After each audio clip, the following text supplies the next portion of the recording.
Inaasahan na bang bibilis pa ang pag-iimprenta ng Land Transportation Office ng driver's license ngayong taon. Ito'y sa tulong na rin ng ilang hensya ng gobyerno.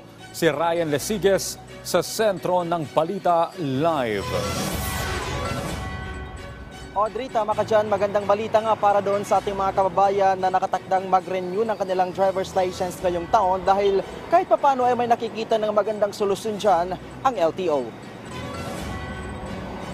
Inaasahang matutugunan na ang problema sa plastic driver's license para sa taong 2024. Ito ay kung masisimulan na ang agency-to-agency na pag-imprenta ng mga lisensya. Sabi ng LTO, posibleng masimulan na ang agency-to-agency na paggawa ng plastic driver's license sa unang quarter ng 2024. Sa agency-to-agency na paggawa ng mga lisensya, 6 na milyon ang target na maimprenta ng LTO. Pero hindi pa kasama dito ang nasa 2.6 million na backlog ng LTO. So I think this would be the fastest way and the most transparent and kailangan ganyan tayo sa gobyerno, no? Transparent and open to all, no?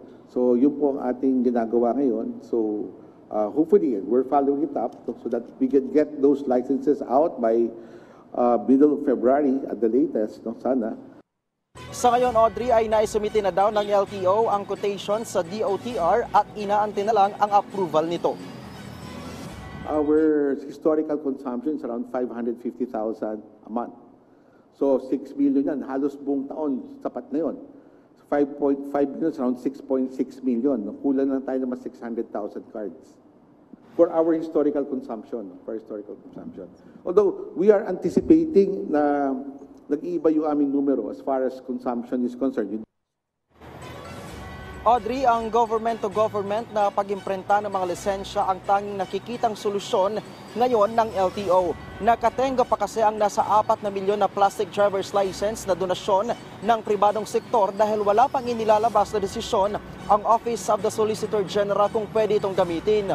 Hindi pa rin magamit, Audrey, ng LTO ang nasa 3.3 million plastic cards na kanilang binili na bahagi ng 5.2 million noon dahil nakabinbin pa rin ang Temporary Restraining Order o TRO sa Court of Appeals.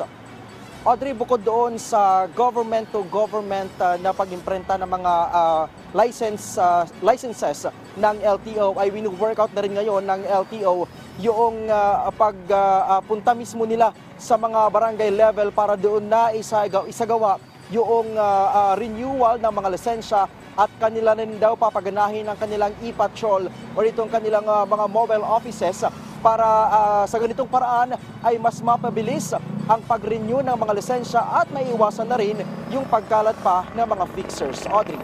Okay, Ryan, good news itong government-to-government na nagtutulungan para makapag-imprenta ng mas mabilis ng mga lisensya. Pero pakilinaw naman, ano yung mangyayari dun sa mga backlog ng lisensya o driver's license?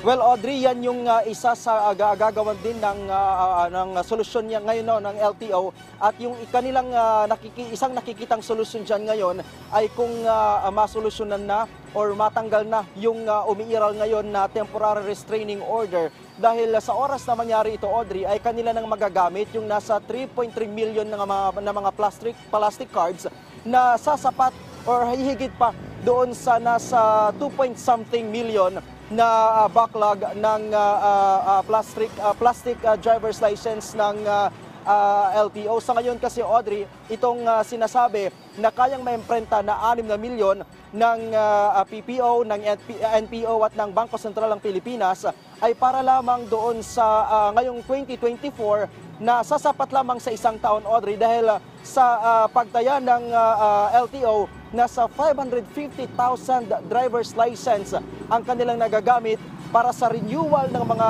motorista sa loob ng isang buwan. Audrey. Maraming salamat, Ryan Lesigues.